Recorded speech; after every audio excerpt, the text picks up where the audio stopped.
El pasado año, el 5 de diciembre, las páginas del Canarias 7 compartían la noticia de que Canarias tiene la tasa de divorcio más alta de España desde el 2019. Ajustaban el dato por provincias y entre julio y septiembre del año pasado, Santa Cruz de Tenerife, la provincia, registraba 605 divorcios y la provincia de Las Palmas 552, pero definitivamente Las Palmas de Gran Canaria, la ciudad, era la población donde mayor número de casos se había producido, 175 entre julio y septiembre. El caso es que en la actualidad el divorcio se ha convertido en un trámite más, como quien se cambia de compañías telefónicas o de servicios de televisión según las ventajas que se obtengan de uno o de otro, buscando mejores películas, mejores series, buscando el contenido que me guste o las mejores tarifas. Pero aunque ahora mismo la sociedad lo quiera ver desde ese punto de vista, la realidad es que el divorcio trae muchísimas más consecuencias desagradables que el romper un simple contrato con una empresa de móviles o con las plataformas de televisión, no es lo mismo. Es innegable que el divorcio es una problemática que está castigando duramente nuestra sociedad.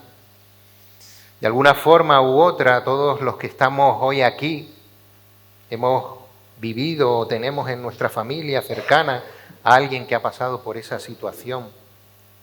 Y es una situación que inevitablemente afecta no solo a la propia pareja, sino también al entorno, a los hijos, a los padres de ambos cónyuges, al resto de los familiares, también a los amigos cercanos. Todos ellos sufren de alguna forma las consecuencias de esa ruptura, aun cuando hoy en día se trata de minimizar el impacto, normalizando estas separaciones. Vemos en series de televisión cómo se normaliza el divorcio y nos pretenden mostrar que incluso las personas que se divorcian tienen una mejor relación estando divorciadas. Casualmente estos días estamos viviendo en riguroso directo la separación de una famosa cantante y un famoso futbolista. Y millones de personas desconocidas han tomado parte de un bando o de otro sin conocerlo. Y han convertido algo personal de una pareja en un asunto de alcance mundial. Y repito, no los conocemos. Cuánto más lo sufrirán aquellos que verdaderamente sufren este problema en sus propias vidas. Hablaba hace unas semanas con un amigo sobre el tema del divorcio y me daba cuenta de que los seres humanos podemos encontrar miles de razones que justifiquen dar el paso hacia el divorcio. Y además razones que pueden llegar a ser irrebatibles desde el punto de vista racional. Pero todas esas razones se sustentan en una mala comprensión de lo que es verdaderamente el matrimonio tal y como Dios lo conformó. Y como en todos los temas, los argumentos humanos solamente pueden refutarse con la palabra de Dios y con la comprensión de que la Biblia es la palabra de Dios y que ostenta dicha autoridad. Vamos a poner este tiempo en las manos del Señor para que Él dirija y podamos escuchar lo que tiene preparado para moldear nuestra vida con su palabra. Sí, Señor, Dios Todopoderoso, abrimos en esta mañana nuestras Biblias para leer tu palabra, para escuchar tu palabra, para verte en la figura de tu Hijo Jesús y escuchar y atender lo que Él dejó para que fuese escrito en los Evangelios, para ver cómo Cristo expuso siempre la verdad a pesar de lo que la sociedad quisiera imponer, poniendo la realidad de la condenación eterna por delante del temor a ofender. en un tiempo de fuerte oposición de las ideas del mundo, ideas que han abandonado la razón para satisfacer el engañoso corazón del hombre. Ayúdanos, Señor, a exponer la verdad de tu palabra y a estar dispuestos a recibir las consecuencias. Pero ayúdanos a proclamarlas por amor y no por contienda, Señor. Ayúdanos a ver almas que se pierden y no pecadores a los que condenar, sabiendo que, como decía Pablo, nosotros somos los más terribles de los pecadores, sin mérito alguno, puesto que todo el mérito está en la gracia que tú has derramado sobre nosotros, el perdón y la fe que nos has regalado y que nos permite reconocer a tu Hijo como nuestro Señor y Salvador, sin el cual habría sido imposible la reconciliación contigo. Dirige este tiempo, Señor, en el nombre de tu Hijo Jesús. Amén. Pues vamos a buscar la lectura que compartiremos en esta mañana, que se encuentra en el Evangelio de Marcos, el capítulo 10, los versículos del 1 al 12. Marcos, el capítulo 10, los versículos del 1 al 12. Ya se oyen pocas páginas pasar, hay mucho móvil. No se acostumbren a verlo proyectado. Les invito a que puedan usar sus Biblias y puedan buscarlo. No sea que yo les mienta con lo que les ponga en la proyección. Marcos, el capítulo 10, los versículos del 1 al 12. Y dice así la palabra de Dios. Levantándose de allí, vino a la región de Judea y al otro lado del Jordán, y volvió el pueblo a juntarse a él, y de nuevo les enseñaba, como solía. Está hablando de Jesús. Y se acercaron los fariseos y le preguntaron, para tentarle, si era lícito al marido repudiar a su mujer.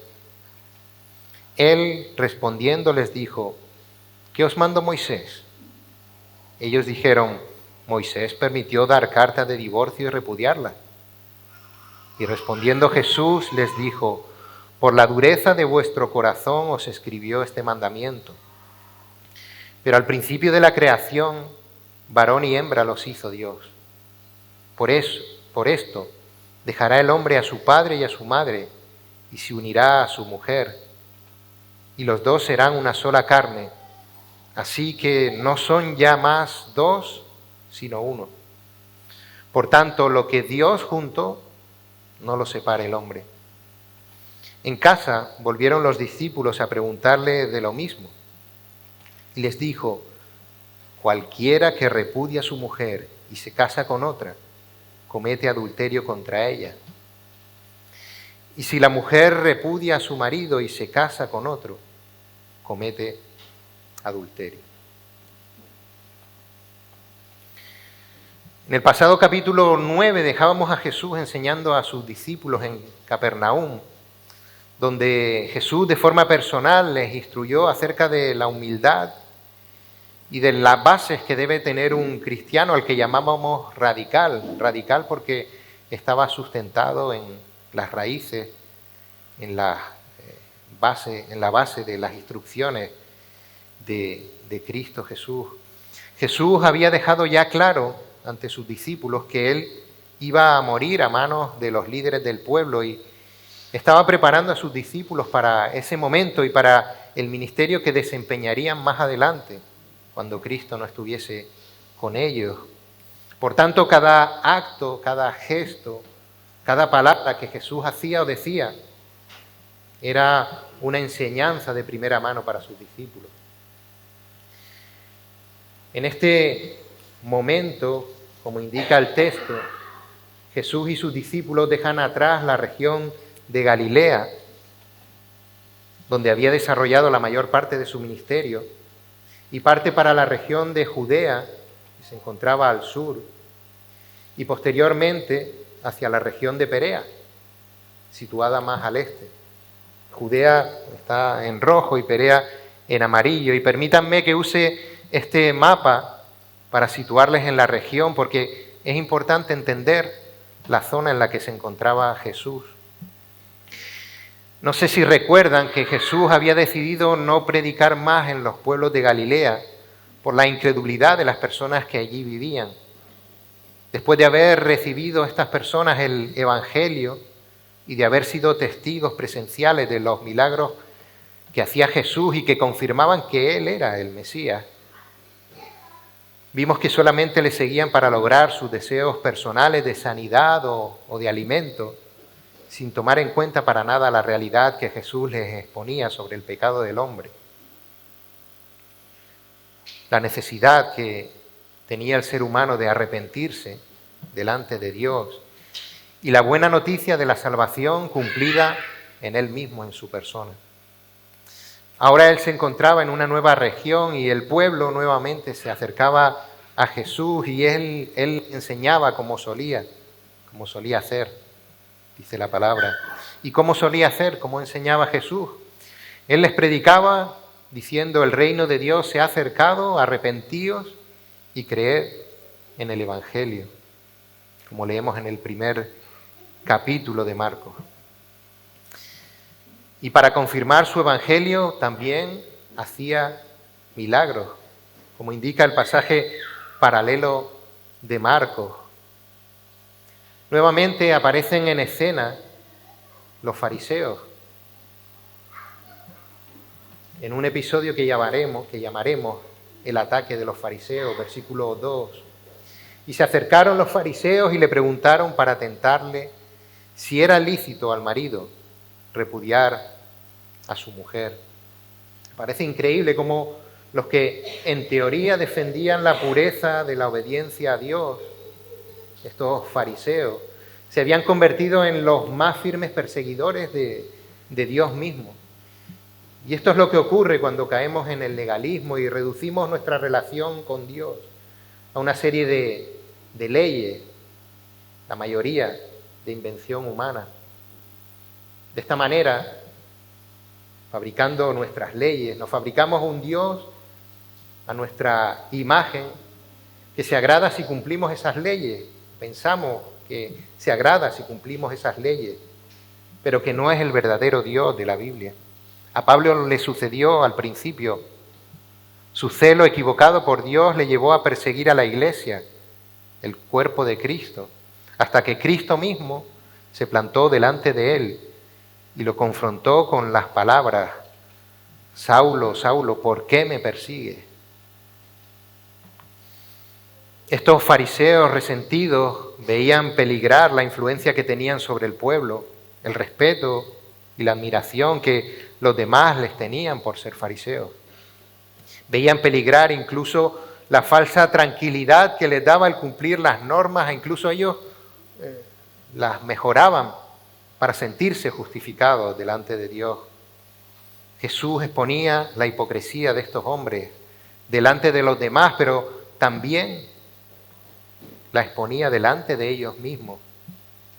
Y por orgullo, no por falta de conocimiento intelectual, no eran capaces de reconocer que la religión que habían profesado durante toda su vida y que habían heredado desde hace siglos era inútil para la salvación del hombre. Es fácil poner a los fariseos como los malos de la película. Yo creo que ya lo hemos repetido muchas veces.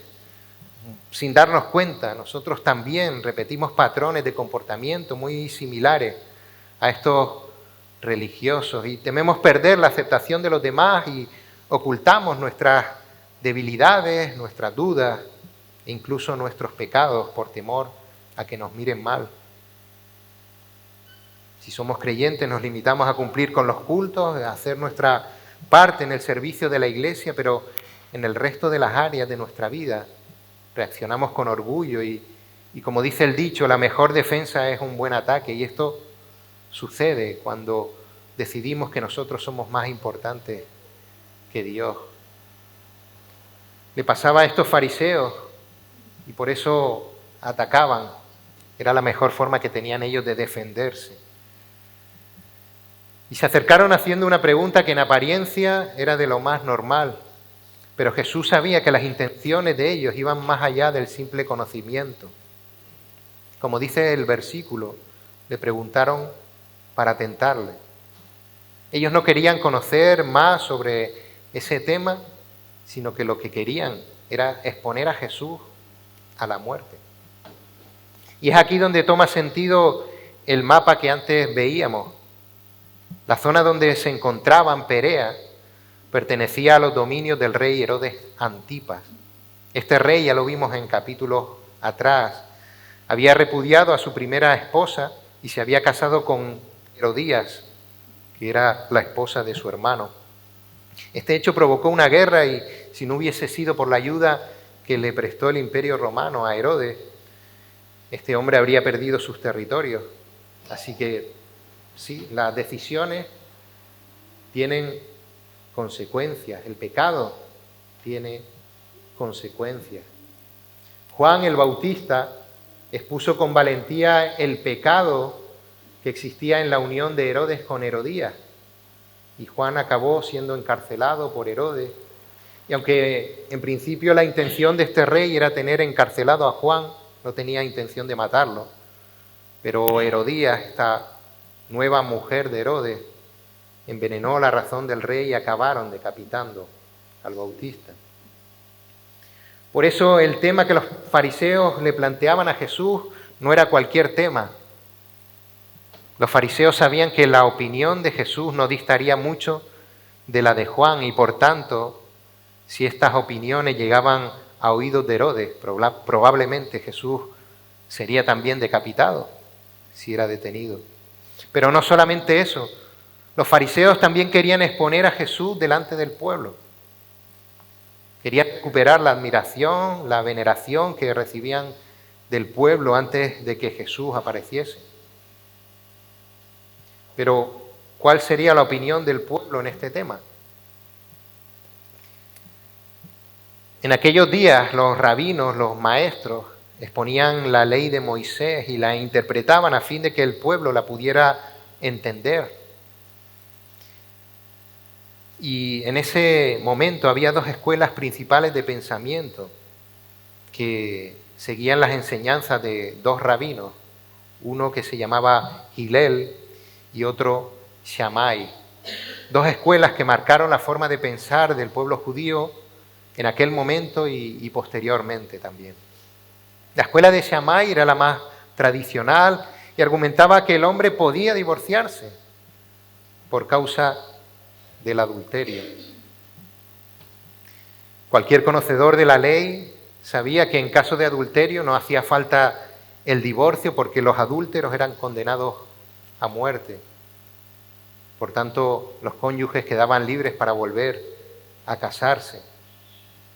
Por tanto, el adulterio necesariamente no era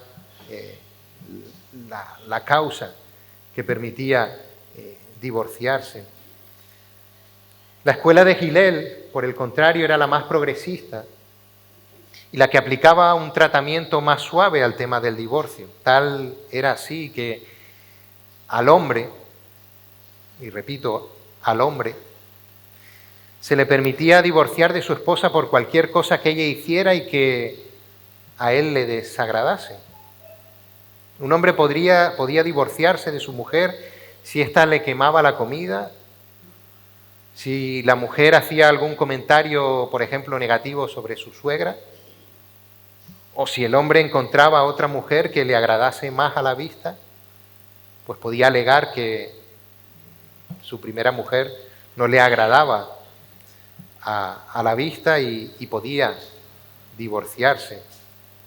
El hombre se podía divorciar incluso alegando que su mujer tenía mal aliento.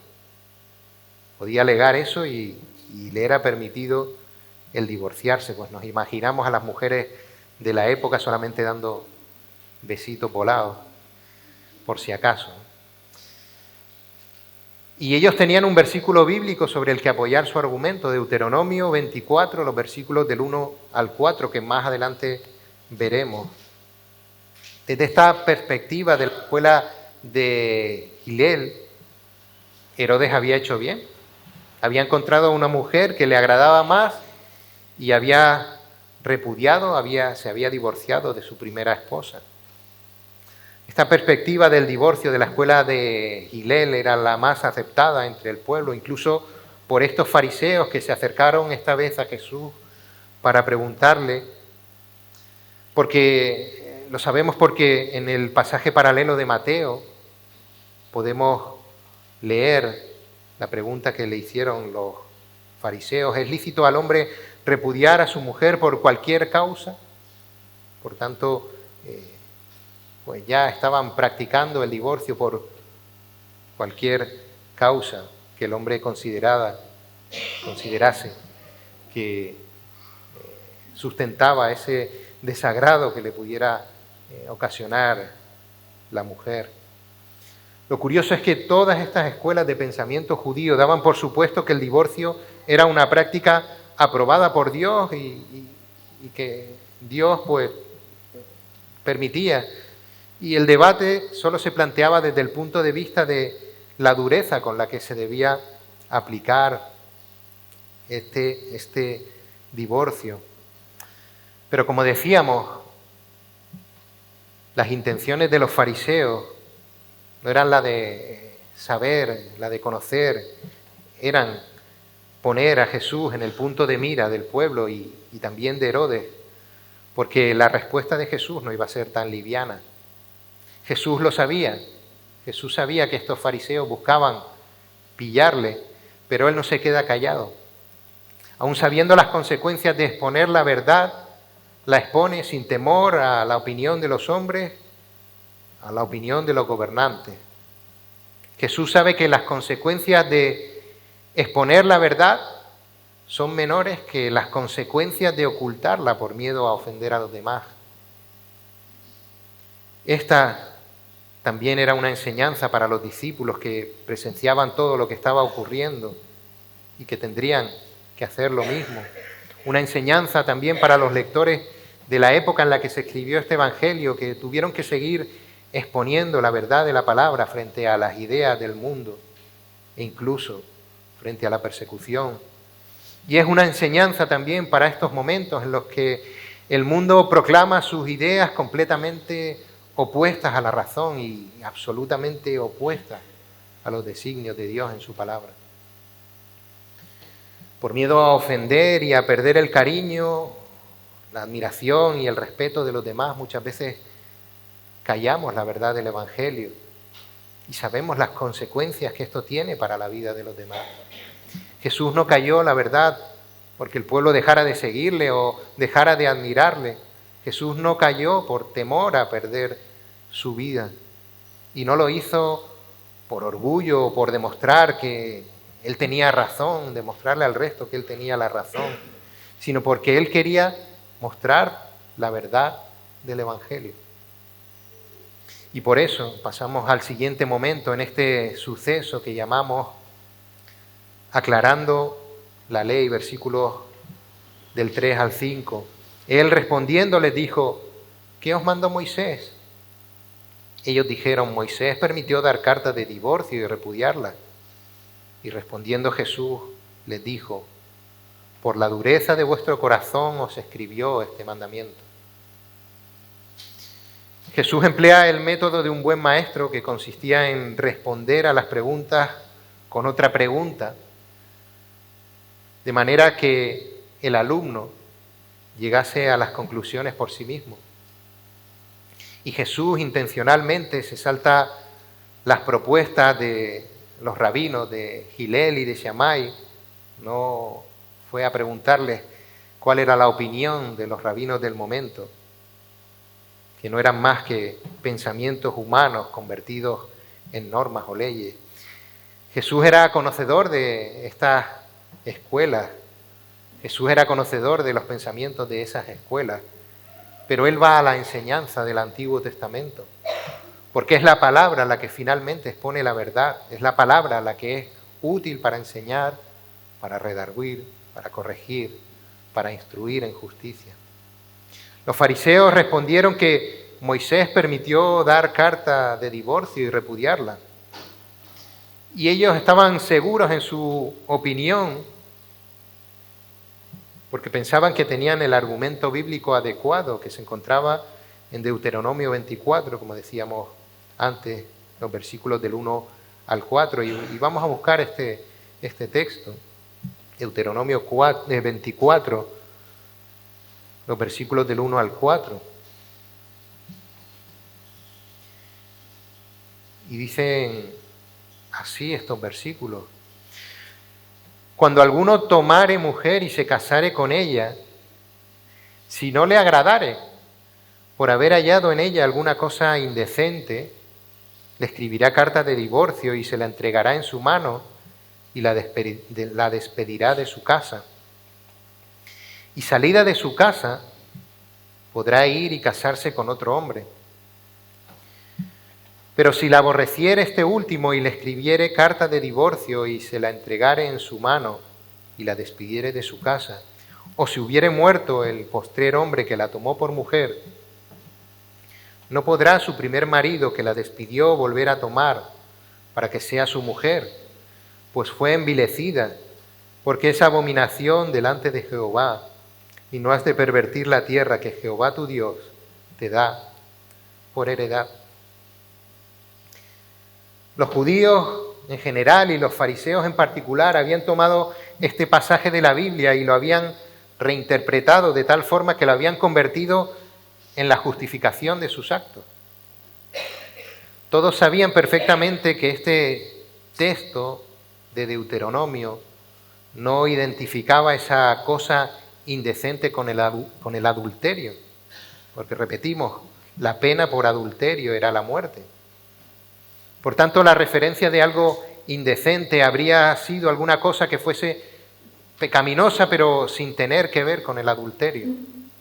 Por ejemplo, que esa mujer fuese una mentirosa o una mujer rencillosa, o que fuese mala administradora de las cosas de la casa, alguna conducta que el hombre pudiese alegar que fuera realmente deshonrosa, pero no cualquier cosa que le desagradase al marido, como finalmente ellos habían interpretado intencionalmente mal.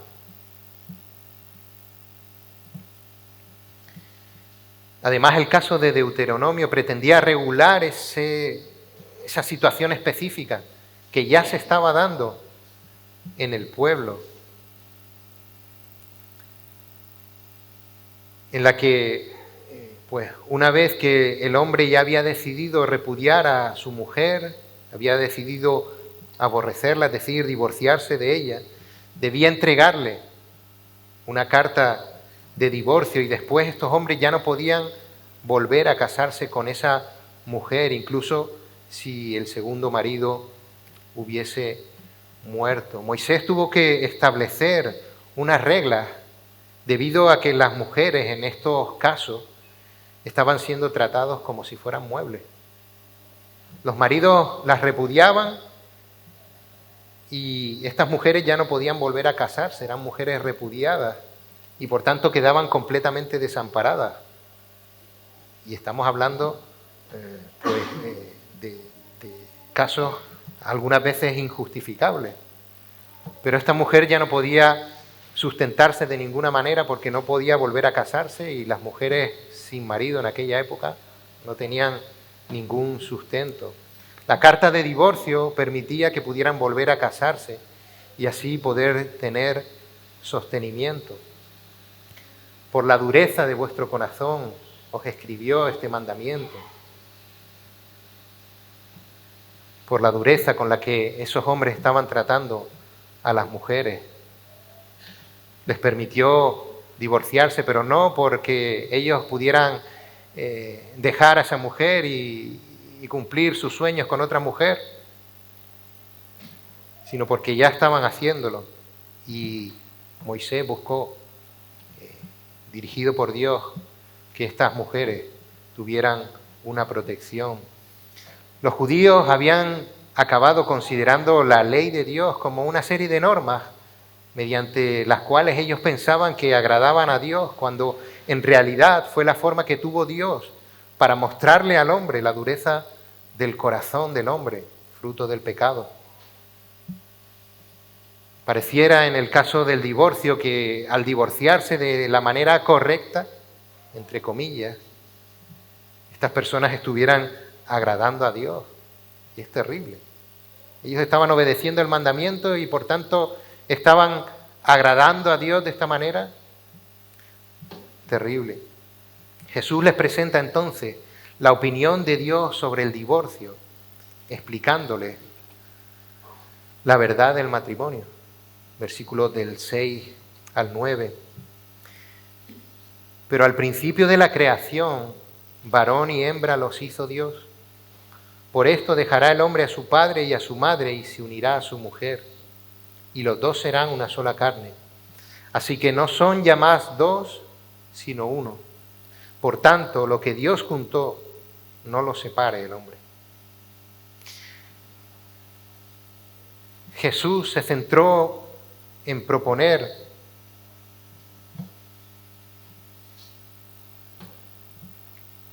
lo que era verdaderamente el matrimonio para Dios. Él no se centró en proponer las distintas circunstancias que se pudieran dar para que un matrimonio pudiera llegar a divorciarse. La palabra es clara en cuanto a que solamente hay dos casos en los que es lícito el divorcio, que son en el caso de adulterio, como leemos en Mateo 5:32. Y cuando en el matrimonio hay un creyente y un no creyente, si el no creyente se quiere divorciar, el creyente no está sujeto a servidumbre, dice la palabra en 1 Corintios 7:15. Pero también vemos en la palabra muchas situaciones en las que Dios tuvo misericordia y la ley no fue aplicada a rajatabla, aunque las decisiones humanas no dejaron de tener terribles consecuencias. Es el caso de David, cuando David adulteró con Betsabé, y lo podemos leer en 2 de Samuel.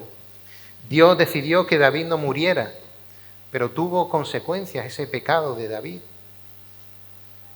El hijo fruto del adulterio murió, y después la descendencia de David no dejó de ser una familia de telenovela, con intrigas, traiciones, asesinatos autojustificados, todos ellos en aquel desliz que tuvo David.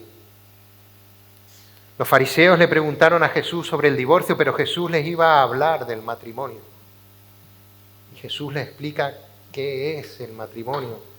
El matrimonio creado por Dios antes de la ley, antes de que el hombre pecara. Una relación perfecta, creada por Dios, dada entre hombre y mujer. Y Jesús cita exactamente las palabras que encontramos en Génesis, el capítulo 2, los versículos del 18 al 25, el momento en el que Dios crea todo, crea al hombre, ve que todo es bueno y ve que no es bueno que el hombre esté solo y crea a la mujer. Allá en el Edén, antes del pecado, cuando todo lo que hizo Dios era perfecto. Y dijo Jehová Dios, no es bueno que el hombre esté solo, le haré ayuda idónea para él. Jehová Dios formó pues de la tierra toda bestia del campo y toda ave de los cielos y las trajo a Adán para que viese cómo las había de llamar. Y todo lo que Adán llamó a los animales vivientes, ese es su nombre. Y puso Adán nombre a toda bestia y ave de los cielos y a todo ganado del campo, mas para Adán no se halló ayuda idónea para él. Entonces Jehová Dios hizo caer en sueño profundo sobre Adán, y mientras éste dormía, tomó una de sus costillas y cerró la carne en su lugar, y de la costilla que Jehová Dios tomó del hombre, hizo una mujer y la trajo al hombre. Dijo entonces Adán, esto es ahora hueso de mis huesos y carne de mi carne. Esta será llamada varona, porque del varón fue tomada. Por tanto, dejará el hombre a su padre y a su madre, y se unirá a su mujer, y serán una sola carne. Y estaban ambos desnudos, Adán y su mujer, y no se avergonzaban. Este es el pasaje que narra lo que sucedió en el jardín del Edén antes de los efectos del pecado. Para poder entender lo que Dios piensa acerca del divorcio, hay que entender lo que es para Dios el matrimonio. Al principio de la creación,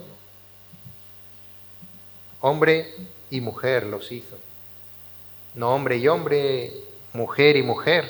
Y alguno podrá decirme, entonces, ¿estás diciendo que no puede haber un matrimonio entre un hombre y un hombre o entre una mujer y una mujer a pesar de lo que opina ahora todo el mundo? Pues no lo digo yo, lo dice Dios en su palabra. El matrimonio ideado por Dios era la unión entre hombre y mujer. Y parecerá una tontería, pero Dios no le hizo varias mujeres por si Adán se cansaba, se uniese con otra. El divorcio no era el plan de Dios. El hombre se unirá a su mujer, dejará a su padre y a su madre, lo que implica un compromiso formal, un compromiso maduro. No es un yo me acuesto con aquel o con aquella, o me junto con este en una casa y ya somos un matrimonio. Últimamente queda muy poético decir, no necesito un papel para saber que nos queremos. Esto no es poético, es de cobarde. Cuando te casas estás diciéndole a todos que esa mujer o ese hombre con el que te casas es aquel con el que te vas a unir, con el que te vas a comprometer, al que vas a ser fiel, al que vas a cuidar y proteger. Y si eres creyente, cuánto más proclamarlo delante de Dios, porque no hay nada que ocultar. Y porque te vas a esforzar en cumplir, no un contrato firmado en un papel, sino un pacto hecho con esa mujer delante de Dios. Y aquí la palabra unirá implica mucho más que el hecho de agarrarse de la mano. Implica a un hombre y a una mujer que procuran con todo el esfuerzo del mundo estar unidos en mente, voluntad, espíritu, cuerpo y emoción.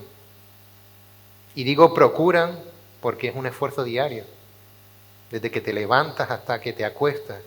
No existe la pareja que se mira a los ojos y ya comparte los mismos pensamientos. Eso es una película. Y el mejor pegamento de una pareja es el que los juntó, Dios. Serán uno, dice la palabra. El matrimonio no son dos personas que se llevan bien. El matrimonio no son dos personas que hacen feliz la una a la otra. El matrimonio no son dos personas cuyos caracteres son tales que conectan a la perfección. Serán una sola carne porque ambos buscarán el bien del otro respectivamente, como si de su propio cuerpo se tratase. El divorcio rompe ese ser uno. El matrimonio es una institución creada por Dios, no es una invención humana. La unión de un hombre y una mujer en forma de matrimonio, dice John MacArthur, que es un acto divino por el cual se concede a un hombre y a una mujer la gracia común de una unión satisfactoria. Romper un matrimonio es la destrucción de algo que se ha hecho divinamente. Fin de la cita. Por tanto, la ruptura de un matrimonio es cosa de los hombres, pero no es el plan de Dios. Y Jesús, sin ambigüedades, manda claramente que lo que Dios ha unido, que no lo separe el hombre.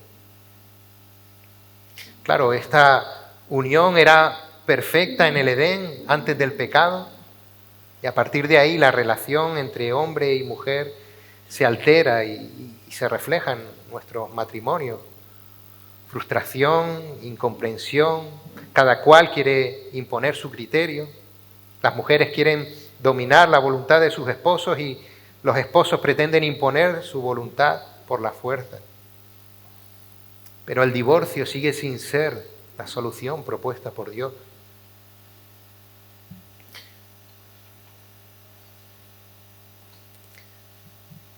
Versículos 11 del 10 al 12. En casa volvieron los discípulos a preguntarle de lo mismo y les dijo: cualquiera que repudia a su mujer y se casa con otra comete adulterio contra ella. Y si la mujer repudia a su marido y se casa con otro, comete adulterio.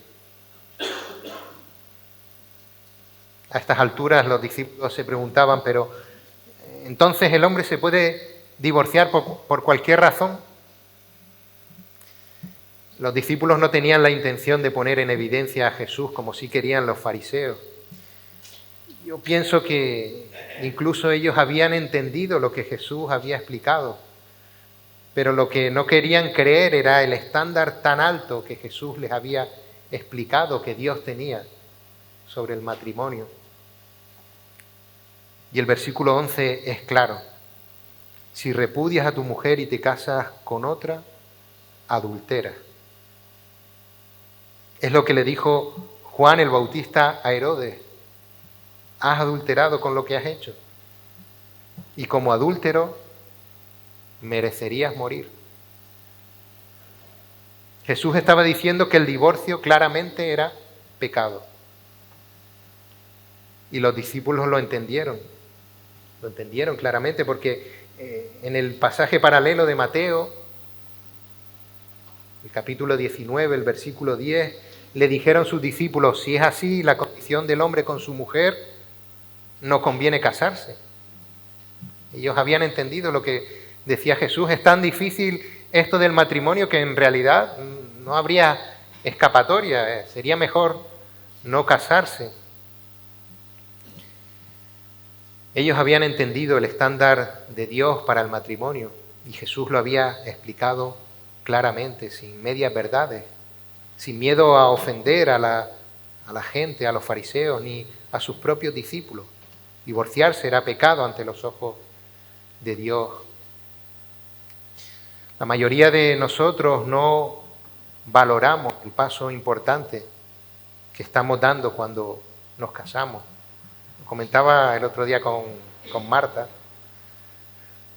y es verdad, cuando eres joven y yo no era ya tan joven, pero es verdad que muchas veces no valoramos en profundidad el paso que estamos dando cuando nos casamos. Quizá si lo valorásemos no daríamos ese paso. Porque muchas veces cuando inexpertamente nos asomamos al matrimonio y nos casamos, llegamos al mismo queriendo cumplir nuestros anhelos de tener una compañera para no estar solos, alguien que nos dé la felicidad. Incluso pensamos que es un paso de madurez, porque con mi edad, ¿cómo no voy a estar casado?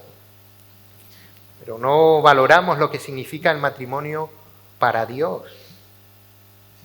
Y por eso muchas veces a las primeras de cambio, cuando vamos conociendo lo que es el matrimonio, pues verdaderamente llegan las desilusiones y enseguida decimos: me quiero divorciar. Y por eso quizá, como los fariseos, queremos saber antes en qué casos nos podemos divorciar, antes que conocer los sacrificios necesarios para que un matrimonio salga adelante, siempre de la mano de Dios. Aunque aún el conocimiento de los discípulos de lo que era el matrimonio estaba incompleto.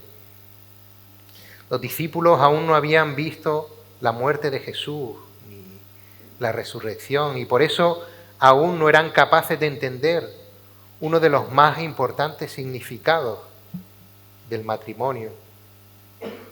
El matrimonio es el reflejo y la representación de la relación de Cristo con la Iglesia, como leímos en la lectura devocional que compartimos anteriormente. Sé que quedan cosas en el tintero acerca del matrimonio, acerca del divorcio, pero sí sabemos que Jesús expuso la verdad, sabiendo que las consecuencias del pecado en el hombre son mucho peores que las consecuencias de ofender a alguien o incluso de perder la vida. Jesús quiso mostrar dónde tiene puesto Dios el listón, en este caso, en el tema del matrimonio. Y los discípulos llegaron a entenderlo. Dijeron: mejor es no casarse entonces. porque era un alto estándar. Pero no todo el mundo puede casarse o todo el mundo puede estar sin casarse. El matrimonio no es algo sencillo, pero sí es algo del que no existe vuelta atrás, o ese es el planteamiento de Dios.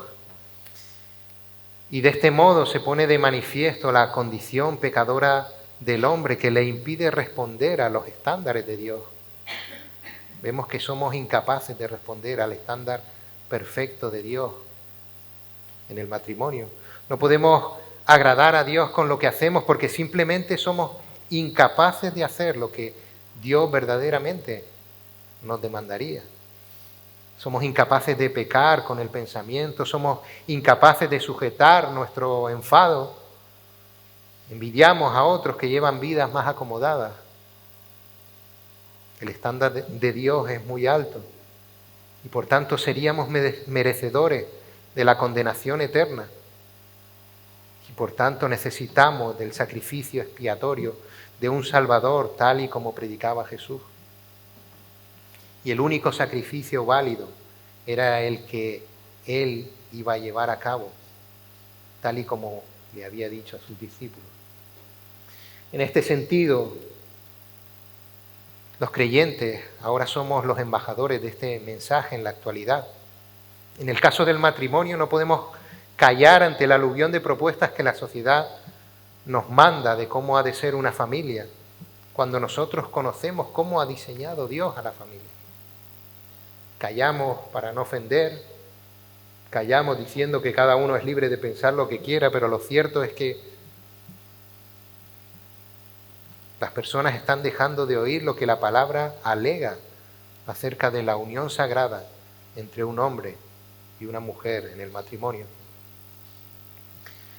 Y la forma de proclamar la verdad del matrimonio es también viviendo matrimonios sustentados en Dios, dirigidos por Dios.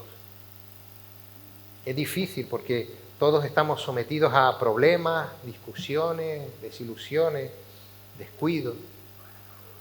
Somos egoístas en nuestros matrimonios, impacientes, desconfiados, orgullosos, temerosos, todos los matrimonios. Leíamos en la lectura devocional el secreto de llevar matrimonios que resisten al divorcio, en Efesios 5. Así también los maridos deben amar a sus mujeres como a sus mismos cuerpos.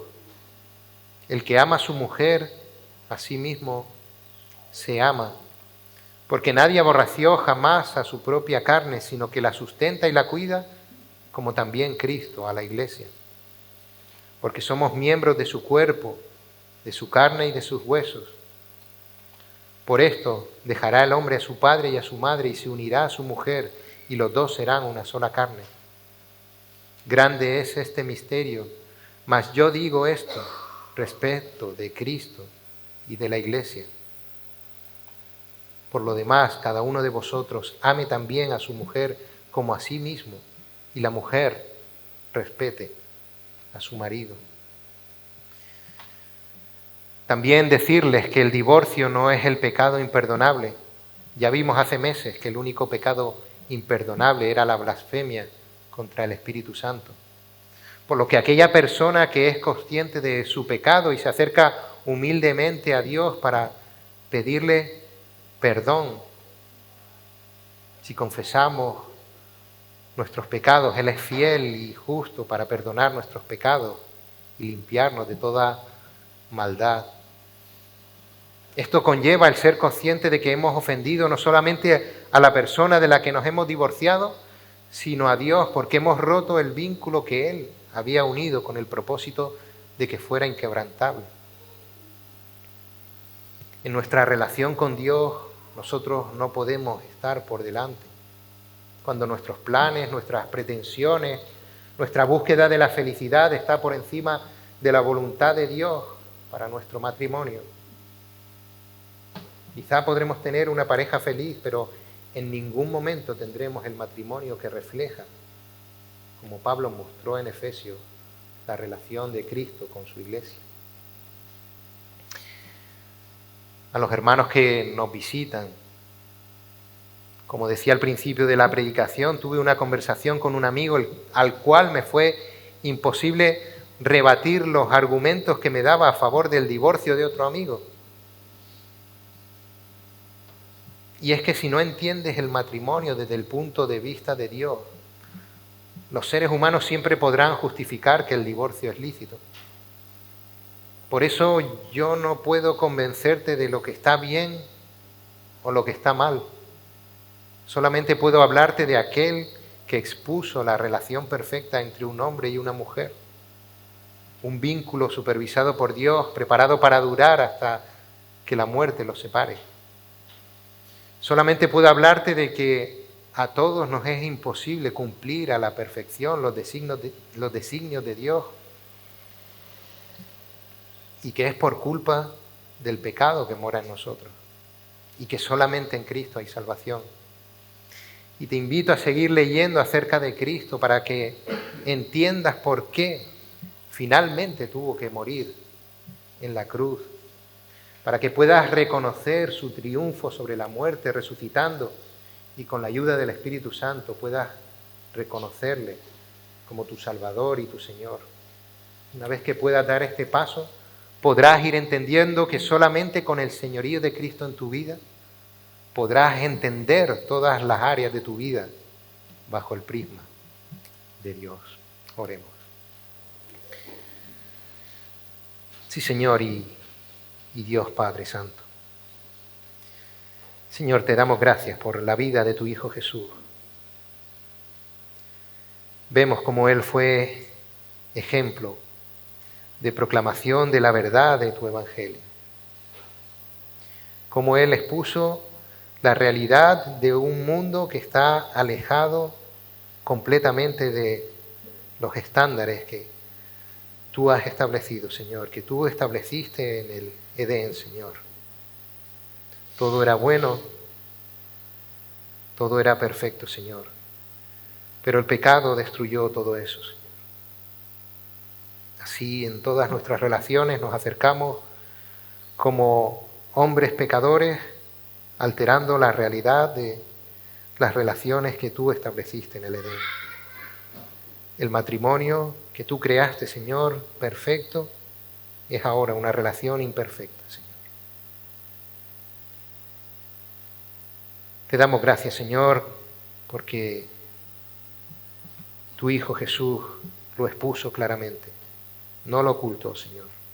No lo ocultó por miedo a que los demás pensaran de manera diferente, porque lo rechazaran. No lo ocultó porque pudiera perder la vida, Señor.